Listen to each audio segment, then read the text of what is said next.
नमस्कार दोस्तों, स्वागत है आपका स्टडी पाठशाला में। यूपीएससी पीवाईक्यू सीरीज़ में आपका स्वागत है। आज हम अपने 2020 के जीएस पेपर 3 के इकोनॉमी पार्ट के क्वेश्चंस को डिस्कस करेंगे।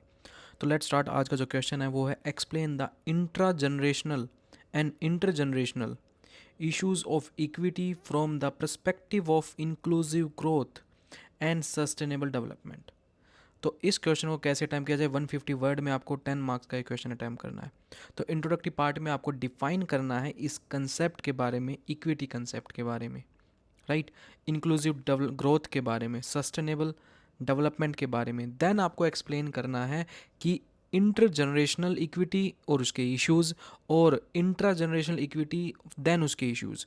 कंक्लूड करते हुए आपको इवेलुएट करते हुए कि नीड हमारी एट द प्रेजेंट है इंक्लूसिव ग्रोथ और सस्टेनेबल डेवलपमेंट की, जो आ सकता है by bring equity in inter generational and intra generational with respect to India. ठीक है, इस तरीके से हम इस क्वेश्चन को अटैम्प्ट करेंगे। तो लेट्स स्टार्ट। सबसे पहले इंट्रोडक्टरी पार्ट में हम क्या लिखेंगे, आप बताइए। इंट्रोडक्टरी पार्ट में लिखेंगे इक्विटी के बारे में। अब इक्विटी का मीनिंग क्या होता है? Just, fair and equitable equitable distribution of resources, जो अपॉर्चुनिटीज़ का बेनिफिट्स लेके आएगा। और इंक्लूसिव ग्रोथ क्या होता है? इंक्लूसिव ग्रोथ होता है क्रिएट जॉब्स, पॉवर्टी रिड्यूस करना, provide health care, education, ensure equal opportunity through education and skill. तो that is your inclusive growth, providing employment opportunities, poverty reduction, आपका हेल्थ, एजुकेशन, ये सारी चीज़ आ जाएंगी आपकी इंक्लूसिव डेवलपमेंट में। देन आ जाता है intergenerational. Intergeneration means आप अभी एट प्रेजेंट है, देन आपकी आने वाली generation, that is your intergenerational. ठीक है, जैसे आपके यहाँ पे फादर है एंड आगे आपके आप खुद हो। ठीक है, राइट। देन आ जाता है आपका intra generational. Intra generation means it's self in that generation. ठीक है, अपनी एज के ग्रुप के बंदे सारे। ठीक है, तो अब हम सबसे पहले देखेंगे इंट्रा जनरेशनल और इंटर जनरेशनल्स के पॉइंट के बारे में। इंटर जनरेशनल इक्विटी क्या है? इंटर जनरेशनल में क्या बताया था मैंने? बैलेंसेज और रिसोर्सेज का, अपॉर्चुनिटीज़ प्रोवाइड की जाए एट प्रेजेंट और फ्यूचर जनरेशन्स के लिए। देन आता है आपका इंट्रा जनरेशनल।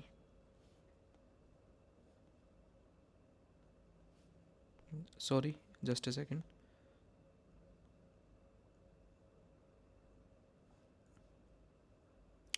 देन आता है आपका intra generational. Intra generation means fair distribution among current generation group, at present जो जनरेशन ग्रुप है उसके पॉइंट्स। ठीक है, इक्विटी का डिस्ट्रीब्यूशन। देन आता है सबसे पहली चीज़ इंटर जनरेशनल के इश्यूज़ क्या क्या हैं। नंबर वन इश्यूज़ क्या है कि इंटर जनरेशनल्स एक क्रूशियल एट प्रेजेंट में क्या है कि हम जो इम्बैलेंस प्रोड्यूस कर रहे हैं, बेसिकली एक डिस्ट्रीब्यूशन ऑफ रिसोर्सेज जो इम्बैलेंस हो रहा है, ऑन गोइंग डिग्रेडेशन हो रहा है इन्वायरमेंटल का, रिसोर्सेज का जो हम डिप्लीशंस कर रहे हैं, तो आने वाली जनरेशन को क्या मिलेगा? पॉल्यूटेड सिटीज़, और जो रिसोर्सेज हैं वो नहीं मिलेंगे। तो that is your inter generational equity issues. और ये इम्बैलेंस एक क्लियरली है कि जैसे आपने देखा होगा डेवलपिंग कंट्रीज़ और डेवलप कंट्रीज के बीच, इवन आपने ग्लोबल साउथ और ग्लोबल नॉर्थ के बीच में जो लाइन ड्रॉ हो रखी है, इसके बारे में पता होगा। तो ये जो इम्बैलेंस क्रिएट हो रहा है, ग्लोबल नॉर्थ जो कि आपका क्या हो जाता है? डेवलप्ड कंट्रीज़, और ग्लोबल साउथ जो कि हो जाता है आपका डेवलपिंग कंट्रीज़। तो डेवलप कंट्रीज़ बल्कि हेल्प तो कर ही नहीं रही हैं अंडर डेवलप्ड कंट्रीज़ का, क्योंकि सब अपना अपना देखते हैं। आपने देखा होगा प्रोटेक्शनिज्म चल रहा है, अपनी कंट्री को प्रोटेक्ट करना। ठीक है, एक तरह से क्लोज्ड इकोनॉमी हम अपने बना के रखेंगे। तो ग्लोबल नॉर्थ वाले क्या कर रहे हैं? डेवलप्ड कंट्रीज़ हैं, एंड ये आपकी डेवलपिंग कंट्रीज़ हैं। ठीक है, तो that is your global north and global south.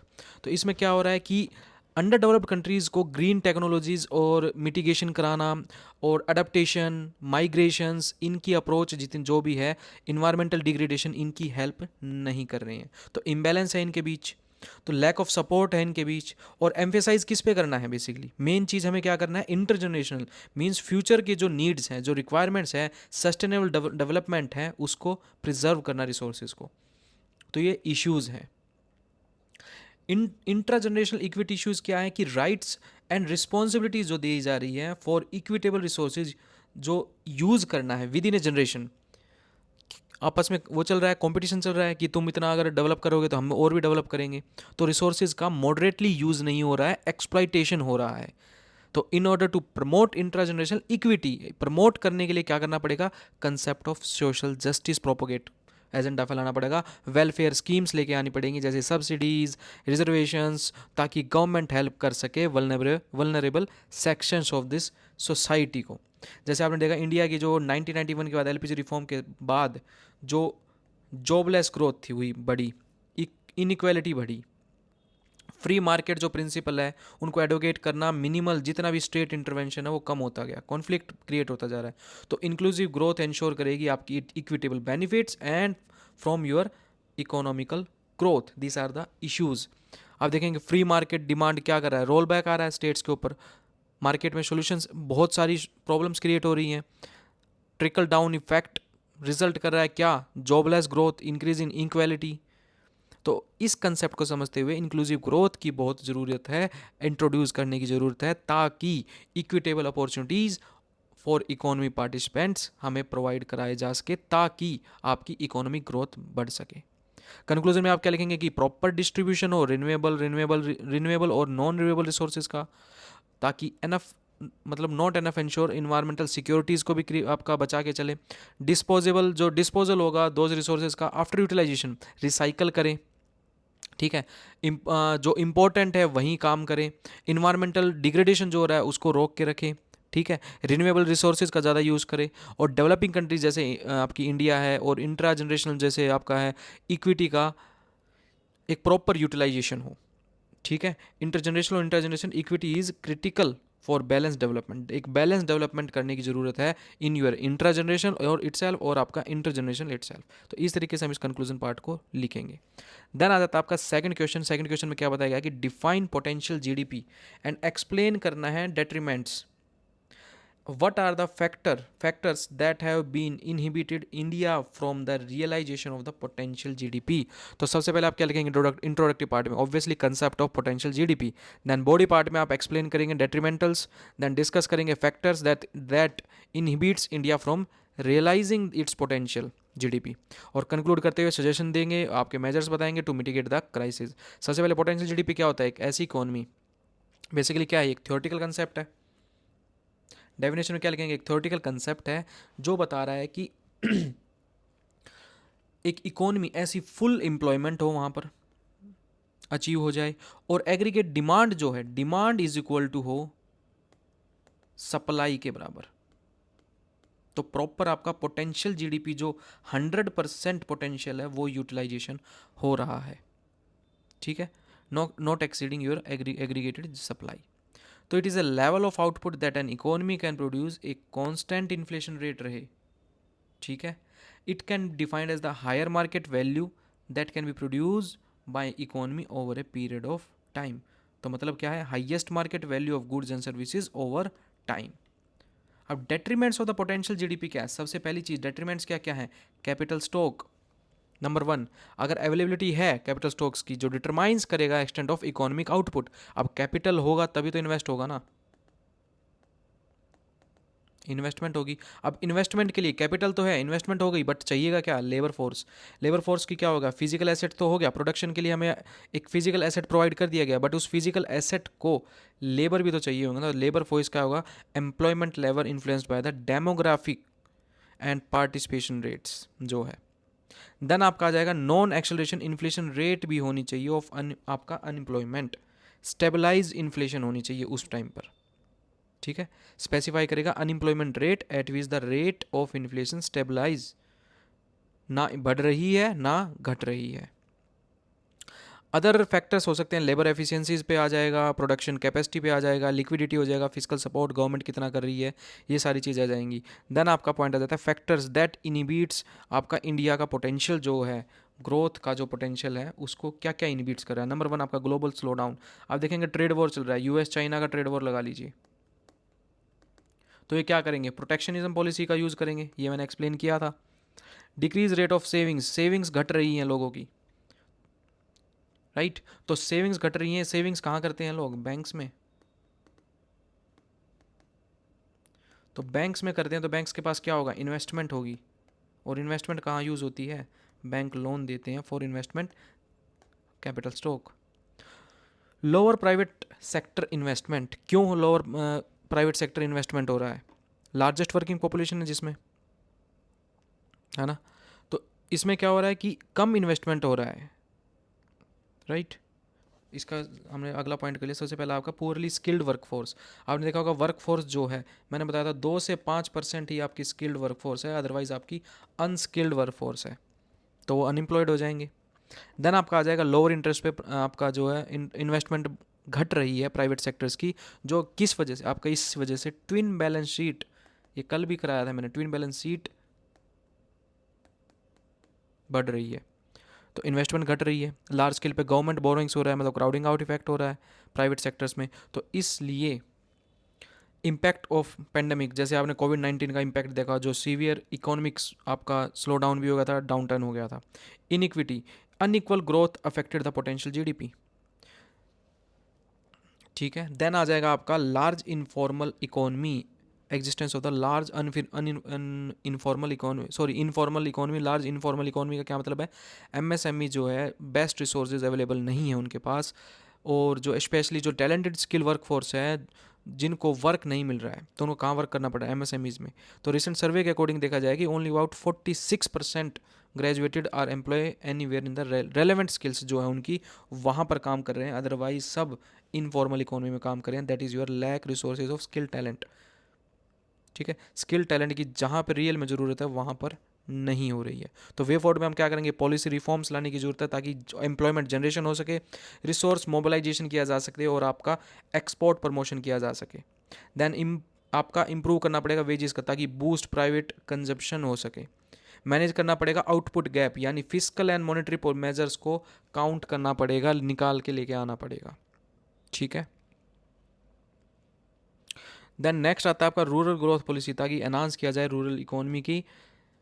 Conclusion में लिखेंगे एड्रेस जो आपके अफेक्टिंग जितनी भी ग्रोथ और आपके डेट्रीमेंट है उन पे, पोटेंशियल जीडीपी, उन पे जितने भी फैक्टर्स अफेक्ट हो रहे हैं उन पे वर्क किया जाए, रिकॉग्नाइज किया जाए पोटेंशियल जीडीपी का। थियोरेटिकली प्रिडिक्शन है, जो कि ऑब्वियसली आपके जो एक्सटर्नल सेक्टर्स हैं उनसे भी अफेक्ट हो रही है, उस पर भी वर्क किया जाए, ताकि आपकी at the end potential GDP का रियल यूज़ निकल के आ सके। थियोरेटिकल कंसेप्ट है, बट अगर इसको अच्छे से यूटिलाइजेशन किया जाए तो मैक्सिमाइज आउटपुट निकल के आएगा, ठीक है, और एट द एंड आपकी इकोनॉमिकल ग्रोथ होगी इंडिया की। तो इस तरीके से आपको इस क्वेश्चन को अटैम्प्ट करना है।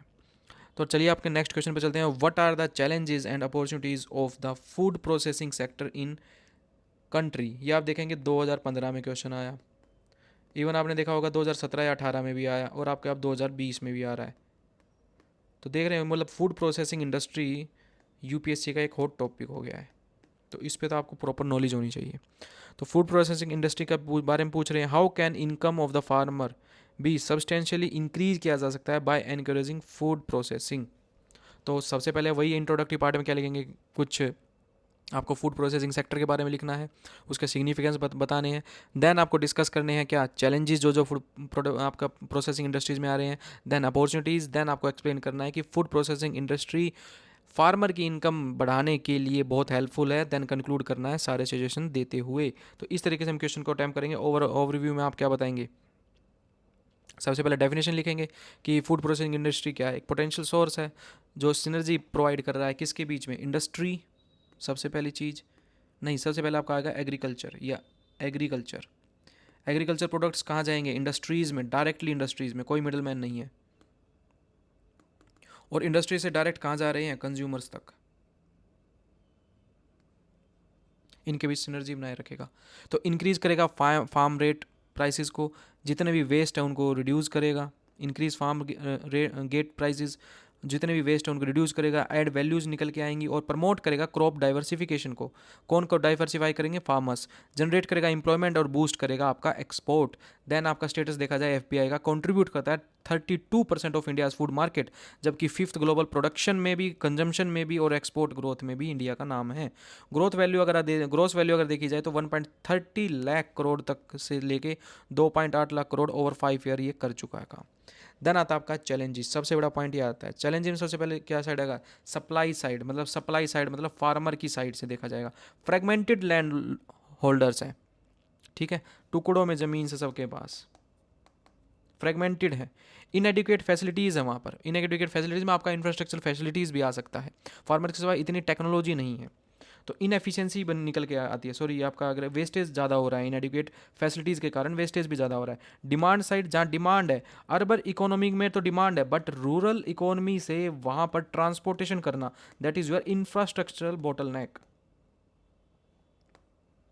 आ गया नेक्स्ट पॉइंट, यही है poor mechanisation, supply chain issue. तो सप्लाई चेन कहाँ से कहाँ तक नहीं पहुँच रही, रूरल तक, डेवलपमेंट तक। डिमांड कहाँ पर है, रूरल आपके अर्बन एरियाज़ में। तो इंफ्रास्ट्रक्चर कोज क्या करता है, आपका 30% प्रोड्यूस लॉस कर रहा है। किस वजह से, क्योंकि जो इनकी शेल्फ लाइफ है वो अगर रूरल से पहुँचाने में, अर्बन तक पहुँचाने के लिए अगर इंफ्रास्ट्रक्चर डेवलपमेंट अच्छे से नहीं है तो 3 से 4 दिन अगर इनको पहुँचने लग जाते हैं, जबकि सेल्फ लाइफ कितनी है, 4 से 5 दिन, तो ये प्रोडक्ट तो सड़ जाएगा ना, उसकी वैल्यू ही नहीं रहेगी, कम रेट पे पहुंचेगा वहाँ पर। देन आपका आएगा इनफॉर्मलाइजेशन, अनऑर्गेनाइज सेक्टर्स आपके कंसंट्रेशन है कहाँ पर, रूरल एरियाज़ में, तो इनएफिशिएंसी निकल के आ रही है। रेगुलेटरी आपकी डेफिशिएंसीज हैं, मल्टीपल लॉज हैं। आप देखेंगे कि इस प्रोडक्ट को बेचने के लिए ये लो होना चाहिए, एफएसएसएआई से लाइसेंस लेना चाहिए, रेगुलेशंस को कंप्लीशन करना चाहिए, तो सारे आपके कॉन्ट्राडिक्ट किसको दे रहे हैं, इन द फूड सेफ्टी में। मल्टीपल लॉज जो कंट्राडिक्शंस है इन food safety. Sanitary and the phytosanitary measures, जैसे आपका स्ट्रिंजेंट एक्सपोर्ट स्टैंडर्ड्स है। नेक्स्ट आता है आपका अपॉर्चुनिटीज़ इन एफपीआई। सबसे पहले क्या रहेगा, इंडस्ट्रियल साइज बहुत बड़ा है, 2025 तक 50 आपका 500 बिलियन तक ये कर सकता है, जिससे आपका डबल फार्मा इनकम बढ़ सकती है। ये आपका हो जाएगा $500 बिलियन के बराबर। देन आपका इन्वेस्टमेंट पोटेंशियल अगर जाए 33 बिलियन है बाय 2024। एम्प्लॉयमेंट जनरेशन भी बढ़ेगी, इससे आपका मल्टीप्लाई इफेक्ट निकल के आएगा, फिफ्थ प्रोड्यूसर बन जाएगा फूड आपका कंज्यूमर में बाय 2030। अर्बनाइजेशन देखेंगे, बूस्ट डिमांड हो रही है फूड प्रोसेस, आपकी फूड प्रोसेस प्रोडक्ट्स की, तो अर्बनाइजेशन होगा। एमएसएमई एडवांसमेंट निकल के आएंगी, एनहांस करेंगी, फूड प्रोसेसिंग चेन्स बनेंगी, जितने भी बोटल स्नैक हैं वो कवर अप किए जाएंगे, और एट दी एंड आपका ये कनेक्शन पॉइंट बना दिया जाएगा, यहाँ पर आपका स्टोरेज होगा। देन आपका अर्बन में पहुंचाया जाएगा तो प्रोडक्ट को। हेल्दी फूड डिमांड बढ़ रही है, शिफ्ट हो रहे हैं फ्रॉम द ब्रांडेड पैकेजिंग, आपका प्रॉपर ब्रांडेड पैकेजिंग है, ऑर्गेनिक डिमांड में जो चल रहा है, अगर ये है तो आपका अर्बन में डिमांड बढ़ने वाली है, हेल्दी फूड डिमांड्स हो रही है। तो एफपीआई फार्मर इनकम्स की कैसे होगा, ऑब्वियसली आपका विर्चुअस साइकिल होगा, जैसे जो प्रोवाइड करेगा अल्टरनेट मार्केट, बेटर प्राइसेस, क्योंकि मिडल मैन का रोल खत्म हो गया है, आपका वेस्टेज जो है वो रिड्यूस हो गई है, और इनको बेटर प्राइस भी मिल रहे हैं। देन आपका agro product demand, urbanisation driven कर रहा है, ड्राइव्स क्या कर रहा है, प्रोसेस फूड की डिमांड बढ़ रही है, ऑर्गेनिक फूड की डिमांड बढ़ रही है, बढ़िया पैकेजिंग में है और बढ़िया ऑर्गेनिक फूड है, तो अर्बनाइजेशन अर्बन एरियाज़ में इसकी डिमांड है, तो इससे जॉब क्रिएशन भी होगा, on farm, near farm activities और आपके नॉन फार्म एक्टिविटीज़ में भी डिमांड बढ़ेगी। HYV सपोर्ट करेंगे, जितने भी आपका लो शेल्फ लाइफ वाले हैं उनको एड्रेस किया जाएगा, बूस्ट किया जाएगा इनकम की एट द एंड, किसकी, फार्मर्स की।